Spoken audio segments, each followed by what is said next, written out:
लाड़काना में सिंध हुकूमत की जानिब से चलाई जाने वाली पीपल्स बस सर्विस पर इलाहाबाद थाने की हुदूद में नामालूम अफराद की जानिब से फायरिंग की गई है। बस में सवार तमाम मुसाफिर महफूज रहे। लाड़काना में यह वाक़या पेश आया है। पीपल्स बस सर्विस पर नामालूम अफराद की जानिब से फायरिंग की गई है और हमले में तमाम मुसाफिर महफूज रहे, जबकि बस को जुज़वी नुकसान पहुंचा है।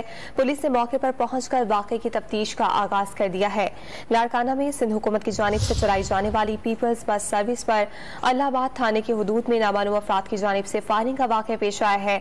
बस में सवार तमाम मुसाफिर महफूज रहे, जबकि बस के शीशे टूट गए हैं और उसे जुज़वी नुकसान पहुंचा है। पुलिस की जानिब से मौके पर पहुंचकर तहकीकात का आगाज किया गया है और मुसाफिर इस वाक़े में महफूज रहे हैं, जबकि बस को जुज़वी तौर पर कुछ नुकसान पहुंचा है।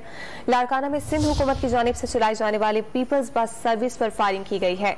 डॉन न्यूज़ के नुमाइंदे अजहर गुल सरकी हमारे साथ मौजूद हैं, उनसे मजीद जानते हैं। अजहर, कुछ पता चला है हमलावर कौन थे और पुलिस का वाक़े से मुतालिक क्या कहना है?